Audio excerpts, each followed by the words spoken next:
예, 여러분 안녕하십니까. 해커스 행정 담당 서현입니다. 제가 좀 밝게 웃으면 좋을 텐데 작년 지방직과 달리 작년 지방직은 매우 쉬웠거든요. 작년에 지방직이 너무 쉬워가지고 아마 올해 지방직 9급 시험이 이렇게 역대급 난이도가 나온 것 같습니다. 일단 여러분들 뭐 1년 동안 고생하셨는데 그에 보답하는 결과물이 나와야 되는데 뭐 물론 나오신 분도 있겠지만 그렇지 못하신 분들한테 뭐 심심한 위로를 보내고, 그렇지만 우리가 항상 있잖아요. 오늘이 있고 또 내일이 있지 않습니까? 항상 오늘보다 더 나은 내일을 위해서. 여러분 오늘은 고생하셨으니까 좀 쉬시고 뭐 맛있는 거 드시고 뭐 가볍게 영화도 한 편 보시면서 좀 쉬신 다음에 뭐 또 다른 어떤 계획을 세우시기 바랍니다. 어쨌든 제가 해설 강의 해드리면서 뭐 아울러 이제 7월 달에 있는 군무원 시험까지 같이 관련해서 말씀을 드리도록 하겠습니다. 자, 제가 총평 올려드렸는데 뭐 말씀드린 대로 정말 매우 어려운 정도의 출제입니다. 그래서 대략 합격 커트라인은 한 80점 정도, 뭐 80점 플러스 마이너스 5점 정도까지 가능할 것 같아요. 저희 이제 해커스 뭐 선생님들 모여가지고 아까 유튜브 방송했듯입니다만 다른 과목들을 뭐 국어, 영어, 국사 90점 잡고 뭐 행정학 한 80점 정도 잡고 행정법 95, 100점 정도 맞으면 뭐 서울시나 아니면 기타 경기 주요 지역은 90점 정도가 커트라인이 될 것 같습니다. 행정학은 두 문제 정도가 그쵸 낮죠. 80점 정도니까 그렇게 이해하시고, 특히 이제 뭐 편별 비중 이런 것들을 제가 말씀을 드릴 텐데 작년하고 편별 비중은 뭐 달라지지 않았어요. 보세요. 최근에 지방직 시험부터 총론의 비중이 높죠. 재작년에는 총론이 아마 한 문제인가 두 문제 나왔어요. 그래서 총론의 비중이 주는 듯 했지만 다시 예전에 복고 형태라고 해야 되나요? 이렇게 갔다는 것이고, 정책학이 4문제였고요. 뭐 환류론이 한 문제도 안 나왔고 지방직이 2문제였는데 여기는 올해도 동일해요. 조직인사 재무 3개 활동은. 다만 이제 여기 지방직이 원래 2문제였는데 이 한 문제가 정책학 파트 문제가 이렇게 5문제가 나왔다는 것이고요. 사실은 3번, 그러니까 조직론까지가 3편까지가 1권이에요. 그러니까 1권의 비중이 원래 10문제였는데 13문제까지, 작년에도 지방직은 12문제였죠. 상당히 높다는 것이고요. 판례로는 역시 작년 올해도 한 문제도 안 나왔고, 국가직에서는 우리 블록체인 한 문제 나왔죠. 그거 기억하실 거예요. 그리고 지방직이 의외로 2문제가 일반적인데 한 문제로 줄었다는 것. 그것도 지방재정법 파트, 지방공무원법인가? 거기서 나왔죠. 이따 설명드리겠지만, 지방직 문제가 지방공기업법이 나왔네요. 공기업법. 제가 특강 때 다뤘던 문제긴 합니다만. 그래서 대략 법령 문제가 한 5문제 정도 나왔고, 나머지는 이론 관련 문제인데 역시 지역적이고 아주 세부적인 문제뿐만 아니라 우리 신교양 때 다루었던 뭐 무어의 그쵸 마지막 문제 있죠. 공공가치 관리론 요 파트도 나왔습니다. 자, 그렇게 정리하시면서 가볍게 여러분들 좀 마음을 좀 푸세요. 오늘 제가 유튜브 하면서 하도 욕을 많이 먹어가지고 뭐 제가 욕을 먹은 건 아닌데 정말 출제위원들에게 욕 좀 해달라 막 요구가 빗발치더라고요. 정말 욕하고 싶습니다. 과연 그분들도 한번 풀어보시라고. 그래서 아마 열심히 준비한 수험생들도 대처하지 못한 문제들이 많았을 거예요. 그래서 2024년 지방직 9급 시험은 행정학 개론 점수가 당락을 좌우한다고 볼 수 있겠습니다. 어쨌든 근데 지금까지 제가 강의한 경험에 따르면 우리 MB정부 전까지가 필수였잖아요. 그리고 MB정부 이후 10년 동안이 선택 과목이었는데 최근에 추세가 필수 과목으로 바뀌면서 난이도가 점차 어려워지고 옛날처럼 바뀌고 있다는 거죠. 그래서 예전에 왜 MB정부 이전에 정말 행정학이 역대급이었거든요. 근데 그런 부분에 있어서 제가 말씀드렸듯이 철저한 법령 준비나 그 다음에 이론, 또 이론도 정확하게 개념 정리와 지역적으로 세부적인 문제뿐만 아니라 최근에 강조되고 있는 20번처럼 신경향 태면 문제까지 완벽하게 정리해야만 고득점할 수 있겠습니다. 이제 사실상 만점은 좀 어려울 것 같고요. 옛날 선택 때 만점을 알 수 있었는데. 아시겠죠? 그래서 앞으로 이제 여러분들 행정학 시험 준비할 때 조금 더 철저하게 준비해야 될 필요가 있겠다는 생각이 듭니다. 자, 일단 1번부터 보도록 하시죠. 1번 문제도 의외로 많이 틀렸던데 애덤스의 공정성 이론이죠. 3편 조직론에서 동기이론 중에서 내용이론과 과정이론이 있는데 과정이론 중에 하나죠. 자, 이건 어땠습니까? 애덤스는 불공정한 상태에 있을 때 어느 방향으로? 공정해지는 방향으로 동기가 부여된다는 것이죠. 이 과정을 설명하는 거죠. 근데 불공정이라는 건 그런 거예요. 내 비교 대상인 준거인보다 과소 보상받거나 또는 과다 보상받는 경우도 포함된다고 분명히 강의할 때 말씀을 드렸고요. 그래서 과소 보상받을 때는 좀 더 투입을 늘리고 과다 보상은 투입을 줄이면 된다고 말씀드렸기 때문에 정답은 4번이죠. 여기 나왔네요. 과대 보상자도 역시 불공정하다고 인식하겠죠. 뭐 나머지는 맞는 질문이고요. 뭐 정답을 중심으로 설명을 드릴게요. 나머지 예를 들어 2번 같은 경우 노력, 에포트와 기술, 기술이라는 게 뭡니까? 투입물을 산출로 바꾸는 과정에 필요한 게 기술이었죠. 이거는 투입이고요. 보수라든가 인정, 주변 사람들의 인정은 산출물에 해당한다. 맞죠? 뭐 나머지는 다 맞는 질문. 불공성을 느낄 때 그렇죠. 자신의 지각을 변경함으로써 지각을 바꿈으로써 공정해지는 방향으로 갈 수 있다고도 설명을 드렸잖아요. 그렇죠? 그래서 정답은 1번에 4번입니다. 자, 2번. 눈에 얘기했던 공공선택 이론이고요. 일단 연역적 측면에서 인간을 이기적이고 합리적인 경제인으로 가정한다. 그렇죠. 이때 개인의 최적화를 추구한다고 그랬지 집단적 선택이 아니라 개인의 선택이고요. 그래서 방법론적 개체주의 또는 개인주의라고 표현한다고 말씀드렸죠.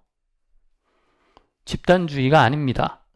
물론 부캐넌과 툴락의 동의의 계산이란 논문이 최초였고 73년도에 죄송합니다. 오스트롬의 민주행정 패러다임이라는 것도 있었고요. 비시장적 의사결정의 경제학적 접근이라고 말씀드렸고 답은 4번이죠. 1번은 조금 까다롭긴 합니다만 누누이 강조했던 내용이고요. 2번은 쉬운 문제. 그러니까 앞부분은 조금 쉬워요. 근데 뒤로 갈수록 이제 어려워지고 이상하고 지엽적인 문제 나온다는 게 문제입니다.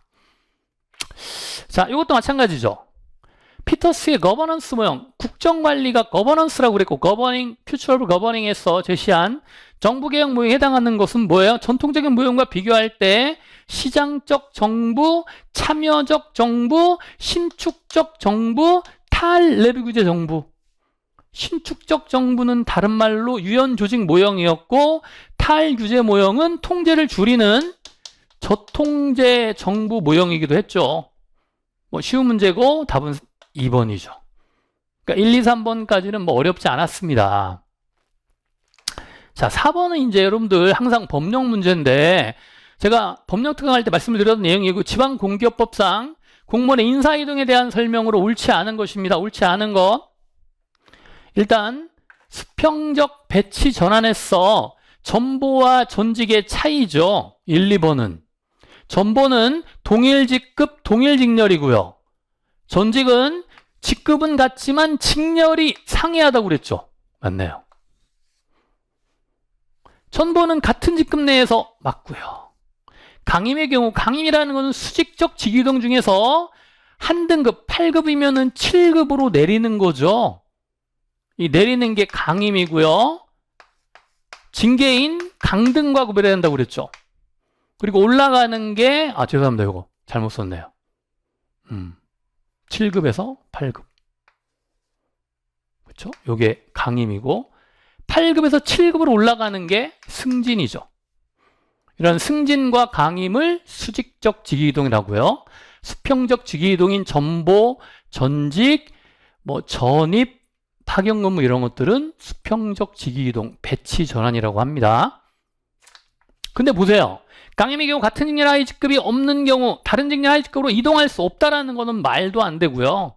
법령에 이동할 수 있다라고 돼 있고요. 지방공무원법 역시 법령 문제죠. 여기는 당연한 질문, 지방의장의 동의 이런 것들 내용. 그래서 답은 말씀드린 대로 3번이죠. 5번 프로그램 예산 제도는 제가 누이 얘기했지만 1990년대에 뉴 퍼포먼스 버지팅 신성과주의고 예전에 1950년대 PBS 있죠. 퍼포먼스 버지팅 시스템 성과주의 예산에 어떤 상향식 한계를 극복하려고 탑다운 방식으로 이런 식으로 이루어졌다고 그랬죠. 바로 나왔네요. 상향이 아니라 하향이죠. 탑다운. 이 설명은 PBS에 대한 설명이고요. 50년대 성과주의 예산. 2007년부터 도입했다고 제가 말씀을 드렸고 계속 그죠? 2007년 노무현 정부 프로그램 중심으로 구조한다. 일반에게 특별하게 기금이 포괄적으로 표시된다. 그렇다. 총체적 재정부 파악이 가능하다. 그렇죠. 이른바 통합재정과도 관련이 되어 있습니다. 그래서 정답은 3번이 틀렸죠. PBS에 대한 설명이겠죠. 요까지도 그렇게 크게 어렵지는 않은 것 같아요. 요 정도까지는. 4번이 조금 까다롭긴 하지만 소업보로 풀 수도 있는 것이고. 그쵸? 자, 6번도 마찬가지. 소셜 에쿼티에 대한 설명으로 옳지 않는 것은 사회적 형평성. 자, 68년도 12월 달에 미노부르 컨퍼런스에서 왈도나 마리니, 하몬, 프렉슨 등이 태동한 실행정의라고 말씀드렸고요. 미노부르크 회의. 이 롤스의 정의론은 사정형평성 논리에 영향을 주었고, 그쵸? 롤스의 정의론, 중도적 정의를 말하죠. 공정성으로서의 정의를 말합니다. 그러면서 형평성에서는 나올 수 있는 게 제가 말씀드렸죠. 같은 것은 같게 수평적 형평성인지 아니면 다른 것은 다르게, 즉 딱 나왔죠. 동등한 여건에 있지 않는, 즉 다른 것은 동등하지 않게 하는 거죠. 요게 틀렸죠. 예를 들어 누진세 같은 거. 소득이 적은 사람은 면세나 세금을 적게 매기지만 소득이 많은 사람은 그만큼 세금을 많이 부과하는 게 누진세, 소득 누진세를 얘기하는 거니까 이게 틀렸죠. 수평적 형평성은 같은 거는 같게, 수직은 다른 건 다르게. 다르게 되는데 동등하니까 틀렸죠. 그렇죠? 요까지는 정리할 만하고요. 자, 7번 문제도 실제 제가 동형 문제에서도 냈던 거예요. 우리 실전 동형 2에 지방직의 유사한 문제가 나와 있는데 다음 설명은 정책 분석 기법은 정책 분석이라는 게 뭐라고 그랬습니까? 그렇죠. 우리 정책 결정 과정에서 정책 대안의 탐색 개발 결과의 비교 평가를 모두 다 policy analysis, 정책 분석이라고 정의했죠. 그래서 관련 사건이 일어나지 않았느냐에 기초하여 이게 봐요. Y바 제가 이 얘기했죠. 안개가 꼈느냐 끼었지 않느냐에 따라서 자동차 사고가 발생할 확률을 구한다. 자, XY가 교차하기 때문에 이게 키워드고요. 근데 이 문제도 한 69% 정도가 오답이었어요. 거의 70%가 오답이었어요. 10명 중에 3분이 정답이었다는 거죠. 그래서 이 부분은 조금 제가 실전동영 때 강조했습니다만 좀 아깝긴 하죠. 그렇지만 실전동영 잘 푸신 학생들은 아마 맞았을 거라 생각을 합니다. 소법을 풀어도 집단 토의 아니고 델파이 아니고 선형 경향 분석은 질적 기법이 아닙니다. 그쵸? 양적 기법 중에 하나입니다. 그래서 정답은 2번이고요. 요까지는 괜찮은 것 같습니다. 8번은 제가 여러분들 그 네이버 카페에 서현행정학 지금 국가재정법 올리고 있거든요. 정말 여러분 말씀드린 대로 요 8번 문제와 뒤에 15번입니까? 국가재정법 문제 두 문제가 그대로 나왔습니다. 이것도 그대로 나왔고. 이거 제가 얼마 전에 한 3, 4일 전에 올린 거예요. 정말로. 네이버 카페 서현영의 제작 보시면 하루 한 조문에 제가 지금 국가재정법 올리고 있거든요. 근데 관련 문제가 이번에 두 문제나 나왔습니다. 한번 확인해 보세요. 뭐 어쨌든 쉬운 문제기 어려운 문제는 아니었는데, 자, 옳지 않은 건 국가재정법에서 대통령의 승인을 얻은 정부 예산안이 국가재정법은 회원들 개시 120일 전이라고 분명히 올려져 있고요. 90일은 요것도 제가 동영 때 했던 거네요. 헌법상이라고 그랬죠. 나머지 지문들은 다 이미 기출되었던 지문이고요. 그쵸? 그래서 정답은 1번으로 딱 나오죠. 숫자 문제. 숫자 문제가 많이 나왔죠. 15번에 일반회계 예산의 100분의 1 이내도 제가 누누이 강조했던 문제고요. 카페 법령에 올라가 있습니다. 8번에 정답 1번이고, 뭐 제가 카페 소개하는 거 그런 광고가 아니라 정말 하루에 한 조문씩 익히는 게 과연 여러분들 한 문제씩 풀 수 있는 능력을 길러주는 거거든요. 아시겠죠? 자, 9번 MPS 딱 나오면 비교가 짝이 누구예요? MPM. MPM은 로잉이 아니라 스티어링. 방향잡기로 하는 거고, 자, MPS는 스티어링이 불확실 유동적 환경에서 실패할 가능성이 높기 때문에 국민에게 인본적인, 즉 민주적인 마인드로 서비스하라. 이게 MPS죠. 그래서 답은 3번이고요. 뭐 요거 기출지문 시민의 공유의 가치에 대한 담론의 결과물이 공익이고요. MPM에서는 개인적 이익의 총합이 공익이고요. 그건 기출문에 나왔던 것이고, 이런 것들 다 포스트 모더니즘의 이론적 기반이라는 것도 맞고요. 9번까지도 그쵸. 그래서 국가직에도 1번부터 10번까지는 좀 쉬웠는데 11번부터 좀 어려웠죠. 어쨌든 자, 10번도 마찬가지. 뭐 저것도 제가 탈관료제 조직할 때 이미 설명드렸던 것입니다. 역시 박스형 문제니까 소거법으로 풀면 제일 쉬운데, 보세요. 정책 결정과 기획인 핵심 기능은 조직 자체에서 합리화하고, 기타 기능, 그쵸? 여기 집행 기능 같은 거죠. 이러한 기타 기능은 컨트랙팅 아웃을 맺는 거니까 이거 뭐예요? 네트워크죠. 팀제가 아니죠. 그럼 제끼고. 자, 니은 역동적 환경 변화. 그렇죠. 현대적인 역동 환경이니까 탈관료 조직 맞습니다. 신속한 문제 해결. 니은이 딱 들어가니까 무조건 답이네요. 더 볼 것도 없죠, 사실은. 자, 기술 구조, 테크노 스트럭처. 이거는 뭐예요? 민츠버그의 기계적 관료제의 구성 부분이죠. 단순 구조, 기계적 관료제, 기억나시죠? 전문 관료제, 사업 구제, 에드하크러시. 작업 과정의 표준화죠. 기계적 관료제. 그러니까 틀렸고. 민츠버그의 조직 유형. 관료제의 병리를 타파하는 게 탈관료제죠. 신행정학자들. 맞죠? 그래서 답은 3번입니다. 그쵸. 10번까지도 풀만 했네요. 11번부터 어려워지네요. 자, 옹호 ACF죠. 사바티어의 뭐 뒤에도 나옵니다만 사바티어 매지메니안 교수님의 주요 이론인데, 옹호 연합 모형은 일종의 인티그레이션, 통합 모형이라는 걸 여러분들이 기억하면서 설명으로 옳은 것, 이거 잘 봐야 돼요. 저도 이제 뭐 제가 아까 스마트폰으로 이제 문제 풀다가 옳은 것, 옳지 않은 걸 잘 헷갈려가지고 그런 경우가 있었는데, 역시 옳은 거 잘 표시를 해야 되겠죠. 자, 정책 하위 체제에 초점을 두어 정책 변화를 이해한다? 그렇죠. 제가 누누이 강조했던 서브시스템. 자, 어떤 정책이 있다면, 제가 예를 들어 통일 정책이 있다. 그러면 이 통일 정책에 대해서 찬성하는 연합, 하위 연합과 반대하는 연합도 있다. 이들 간의 상호작용을 통한 정책 지향 학습을 강조한다고 말씀드렸죠. 당연히 하위 체제가 요거거든요. 서브시스템. 맞죠?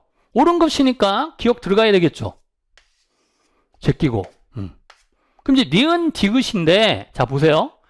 정책 지향 학습은 옹호연합, 찬성연합 내에서뿐만 아니라 상호작용이 이루어지니까 이를 통한 뭐 갈등과 대립, 협상과 타협 다 가능하죠.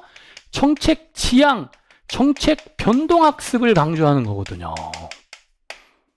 그럼 당연히 용어협 사이에서 발생할 수 있겠죠. 우리가 추측해보건데. 이런 것도 행정학적 마인드죠. 우리가 기존의 개념을 확대하는 것이죠. 그래서 답은 1번으로 가는 거고요. 자, 행정규칙이나 예산 배분, 규정의 해석에 대한 결정은 우리가 정책 핵심 신념인데 이 신념 체계는 3단계로 이루어진다고 그랬죠. 사바티어에. 그래서 가장 이제 기저부가 위로 봅시다. 좀 이게 그림이 좀 애매하긴 한데 기저 핵심 신념이 있고, 그죠? 그 다음에 정책 핵심 팔러시 코어가 있고요.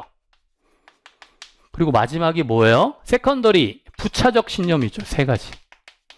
2차적 신념 이렇게. 근데 지금 보시면 행정규칙의 예산 배분, 규정에 대한 결정은 정책 핵심 신념이 아니라 세컨더리 빌리프 부차적 신념으로 볼 수 있습니다. 그러니까 틀렸고. 자, 리얼은 신념 체계 구조에서 이게 빌리프 시스템 신념 체계거든요.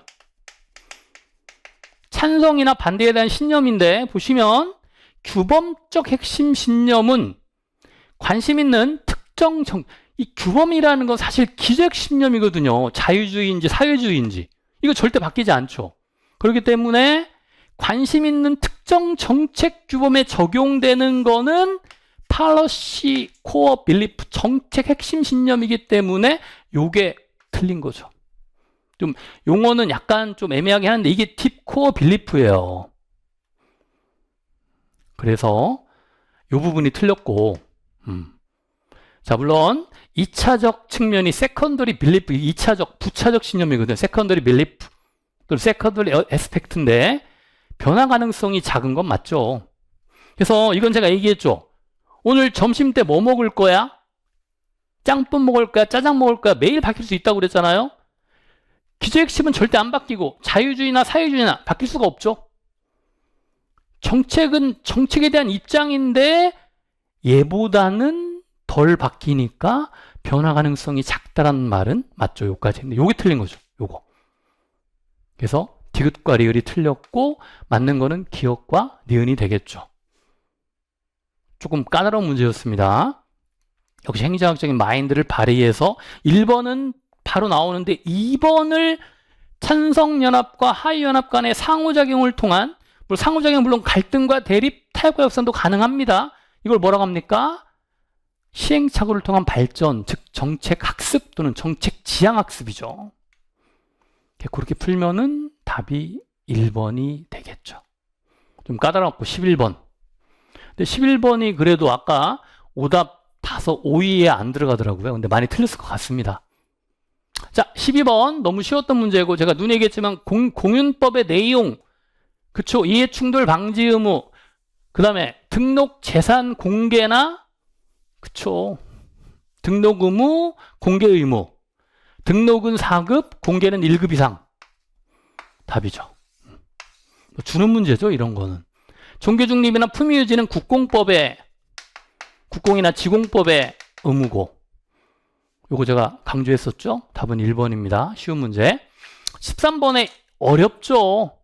역시 오답률에서 아마 이게 2등인가 3등 한 건데, 이 연구에서는 정성과 연결한 모형에, 자, 성책과 성과, 이게 X와 Y 인과관계로 보시고, 정책 기준과 목표, 집행에 필요한 자원, 조직 간의 의사소통과 집행 활동인데, 요게 키워드가 될 수 있어요. 활동.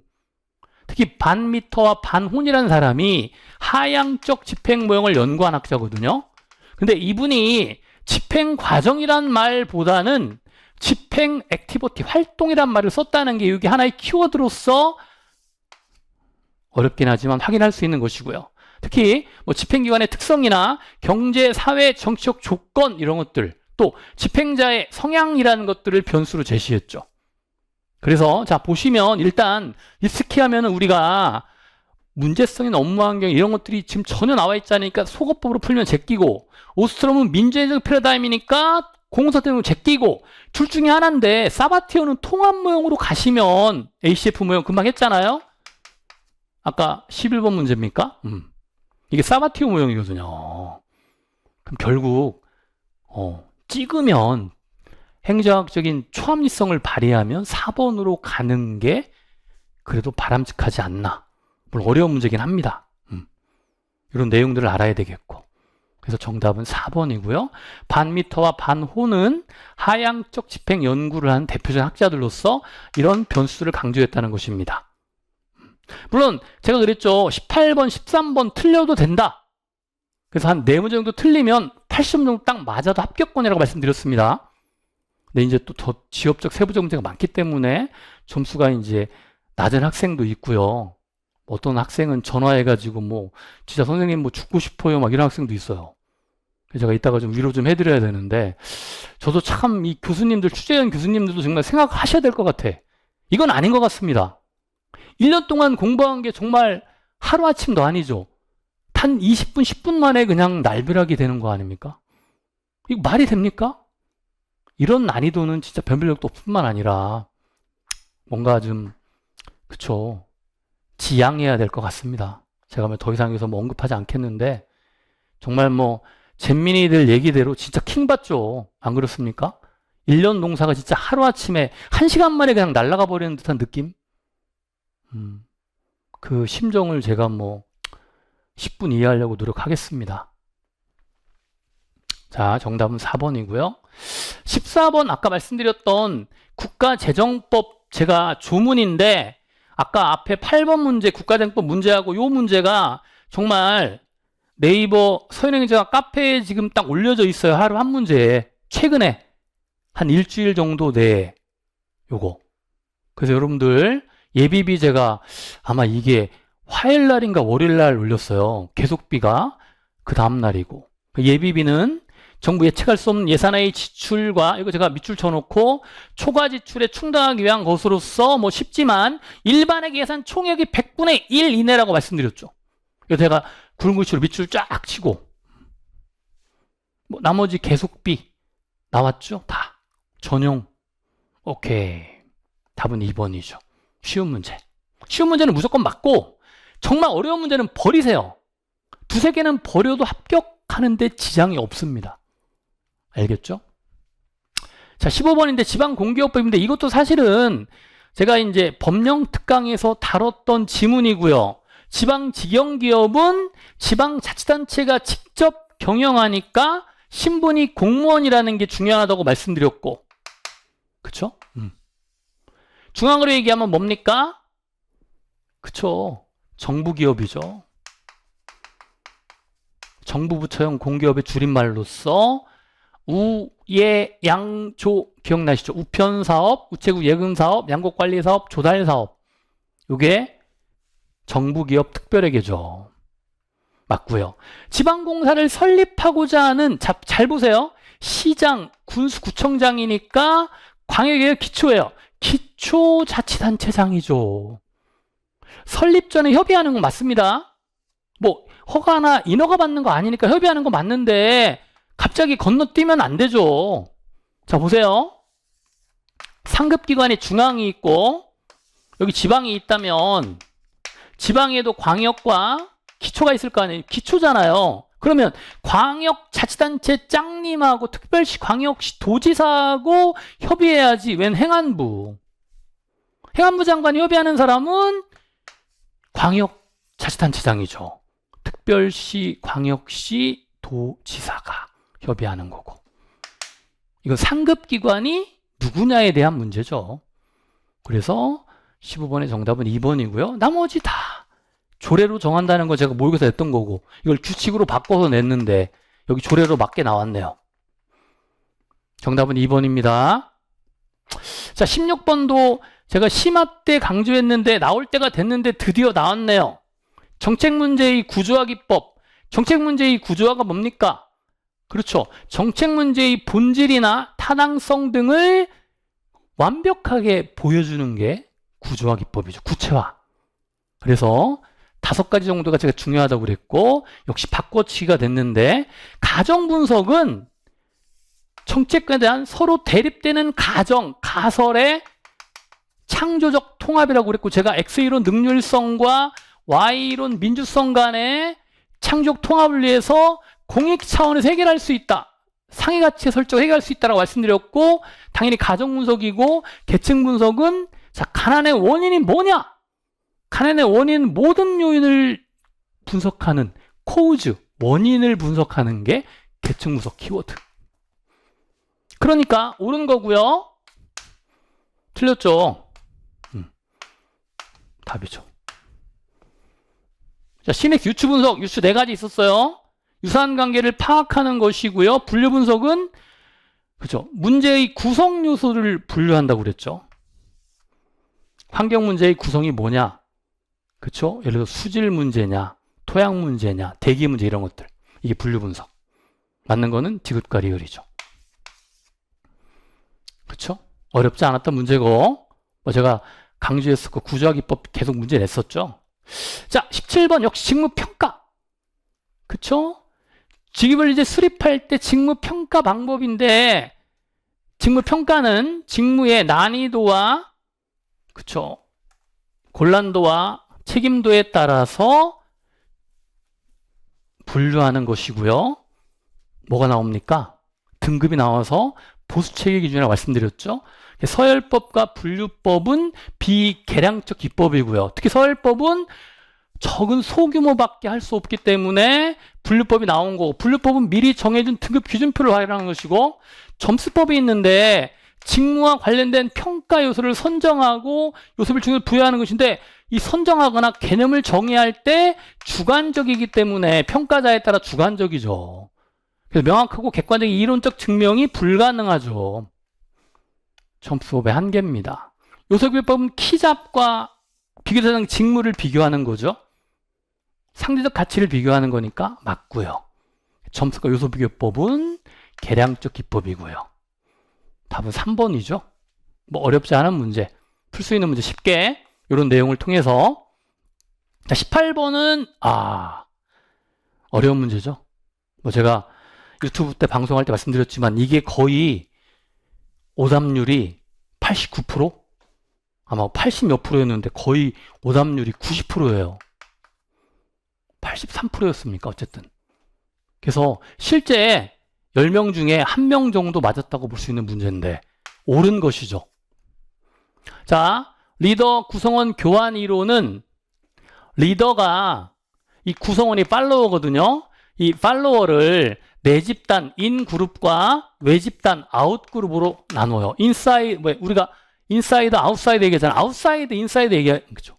그때 인사이드 내 집단은 이 리더를 잘 따르고 협력하는 사람들이거든요. 그러니까 이 사람들한테는 좀 더 여러 가지 지원이나 배려도 더해주고, 그치, 높은 성과를 달성하도록 유도하는 거니까 내 집단에 속한 구성원이 많을수록 집단의 성과가 높아진다고 본다? 그렇죠. 모른다 그러면 보세요. 리더가 내 집단과 외 집단을 차별적으로 다루는 거예요. 그렇지만 외 집단에게는 형식적인 어떤 임무만 맡기고, 그쵸? 실질적인 임무를 맡기지 않는답니다. 그러니까 차별 없이 대우하는 공정성을 무시하게 되는 거죠. 오히려 내 집단과 외 집단을 차별하게 대우하는 것이죠. 그게 정책 효과라든가 목표 달성에 유리하다는 얘기예요. 그래서 일단 옳은 거니까 디귿 제끼고 3, 4번 제끼죠. 옳은 거니까 잘 봐야 돼요. 자, 일단 기억과 니은인데, 자, 기억이 맞아요. 어차피 기억이 맞지 않으면 답이 없으니까. 자, 니은 봅시다. 리더와 구성원이 파트너십 관계로 발전하는 과정을 뭐라고 하느냐? 파트너십. 이렇게 리더가 내 집단하고 파트너십을 갖추는 거를 리더십 메이킹, 만들기라고 표현해요. 그래서 니은이 맞죠. 까다롭지만 이 문제도 제가 볼 때는 물론 틀려도 전혀 당락에 영향을 주지 않습니다. 제가 버릴 건 버리라고 그랬죠. 어려운 문제는, 행정학적인 문제는. 저 사실은 저희 생소한 이론이야, 이 이론. 자, 리더가 구성원이 점점 높은 동기술로 서로를 이끌어가는 이런 상호관계, 이 관계는 통합 모형에 기반을 둔 거거든요. 사실상 교환이론하고는 조금 거리가 멀죠. 교환이론은 인그룹과 아웃그룹, 내 집단과 집단을 차별적으로 대함으로써 조직의 목표를 달성하는 그런 이론이거든요. 그래서 디귿과 리을이 틀렸고 정답은 1번 기역과 니은으로 봐야 되겠죠. 상당히 18번, 아까 13번 이런 것도 어려운 문제죠. 지금 너무 심려하지 마시고 버릴 건 버리세요, 정말. 자, 19번도 뭐 어렵다고 생각하면 어렵고 쉽다고 생각하면 쉬운데, 제가 이제 심화 강의할 때, 그러니까 이번 지방직은 심화 강의 내용이 많이 나왔어요. 이것도 마찬가지고요. 정치학의 발달에 대한 설명을 옳지 않은 것인데 1951년 해럴드 라스웰이라고 그랬죠. 해럴드 라스웰이 팔러시 오리엔테이션, 정책 지향이란 논문에서 최초로 정책학을 강조했죠. 민주주의적인 정책학. 맞습니다. 여기는 51년 맞아요. 해럴드 라스웰에. 라스웰은 1971년 정책학 소개에서 일단 이 정책 지향에서 세 가지를 강조하죠. 첫 번째, 사회적 맥락을 강조하고요. 두 번째가 이론이 아니라 문제, 프로블럼 오리엔테이션, 문제 지향성이고, 세 번째가 연합학문 지향성이 아니라 연구 방법의 다양성을 강조했죠. 이게 틀린 거예요. 자, 이러한 라스웰의 연구는 80년대 이제 Y 드로우 연결되는데, 이 사람이 창시하라면 이 사람이 뭐예요? 완결자라고 그랬죠. 그래서 정책학 연구는 정책 형성이나 집행, 평가, 형성이라는 의사결정과 결정을 다 포함한다고 보시면 됩니다. 변동 등 이건 의사결정과 결정을 다 포함한다고 보셔도 되고, 다양하게 확대되었다? 그렇다. Y 드로우가 정책 결정 단계를 뭐 동역 때 얘기했지만 이 사람은 3단계로 분류합니다. 그래서 팔러시 메이킹이 있고요. 그 전 단계인 메타 팔러시 메이킹, 상위 정책 결정이 있고요. 그 이후 단계인 포스트 팔러시 메이킹, 후 정책 결정, 이렇게 3단계로 나눈다라고 말씀을 드렸죠. 그 모형이 바로 뭐다? 최종 모형이다. 드로우의 최종 모형. 합리성과 초합리성을 통한 최적화를 추구한다고 그랬죠. 옵티멀 모델. 맞네요. 답은 2번이고요. 이것도 정책학 파트에 제가 심화 때 강조했던 내용입니다. 답은 2번이고요. 옳지 않은 거. 자, 마지막 문제인데 이거는 이제 우리 신경양 테마 제가 1, 2월 달에 강의한 내용 중에 하나입니다. 두 분이 나오죠. 무어의 공공가치 창출론하고 보즈만의 공공가치 실패론이 나오는데 두 분 학자가 다 나왔죠. 제가 강의했던 내용에 다 나오고요. 무어는 공공가치 실패를 진단하는 도구로 공공가치 이게 실패니까 보즈만의 공공가치 실패론이니까 여기서 키워드를 찾으면 돼요. 그러면 틀렸죠. 보즈만의 이거는. 자, 보즈만은 공기관에 의해 생성된 순공가치를 추정하는 공가치 회계를 제시했다. 이거는 무어의 얘기고요. 그러니까 키역리은이 서로 바뀐 거죠. 특히 무어의 전략 삼각형 모형에 따르면 첫 번째 정당성과 지지, 이렇게 전략적 삼각형의 정당성과 지지, 두 번째 오퍼레이션 파워, 운영 역량, 세 번째 퍼블릭 밸류, 공가치 세 가지가 이렇게 상호간에 작용한다고 그랬죠. 이걸 전략적 삼각형이라고 표현하니까 맞고요. 잘 모르면 이 기역과 니은을 모르겠다 그러면 박스형이니까 디귿을 무조건 답으로 해야 되겠죠. 그러면 니은과 리을인데, 자, 리을 볼까요? 시장과 공급이 공가치 실현에 필수적으로 되는 재화나 서비스를 제공하지 못하는 거를 뭐라고 한다? 보즈만의 공공가치 실패라고 정의한다. 맞죠? 그래서 당연히 니은 틀렸고, 이것도 좀 상당히 까다로운 문제고 아무래도 신경양 테마를 공부하신 분들은 맞출 수 있었을 겁니다. 그래서 이게 신경양 테마 문제가 한 문제가 20번에 마지막에 한 문제가 나왔네요. 국가직 때도 뭐 여러 가지 나왔습니다만 특히 지방직 때, 그쵸? 이렇게 정리하시기 바랍니다. 자, 이렇게 이제 정답은 4번이고요. 어쨌든 여러분들 지방직 시험이 다 끝났습니다. 이제 오늘 저녁은 여러분들 마음 다 털어버리시고, 지금까지 정말 1년 동안 고생 많이 하셨어요. 행정학이 이런 결과물을 가져온다는 자체에 저도 별로 기분이 좋지 않습니다. 그렇지만 여기서 머물르면 안 되겠죠? 보다 발전적인, 보다 긍정적인 마인드로, 항상 제가 얘기했잖아요. 항상 어쨌든 긍정적인 마인드로 헤쳐나가자. 그쵸? 예. 내일도 분명히 해가 뜹니다. 물론 또 지겠지만 또 뜨잖아, 계속. 그러니까 여러분들이 하루하루 반복된 학습을 통해서 보다 발전적인, 아까 학습 과정 얘기했지만 그런 학습을 통해서 발전하는 그런 모습이 중요하겠죠. 여러분들 어쨌든 뭐 고생 많이 하셨고, 오늘 저녁은 푹 쉬시고, 한 일주일 동안 푹 쉬시고 한번 생각해 보시기 바랍니다. 다음 과정을 설계하시고 목표를 달성하시기 바랍니다. 감사합니다. 지금까지 행정학 담당은 서현이었습니다.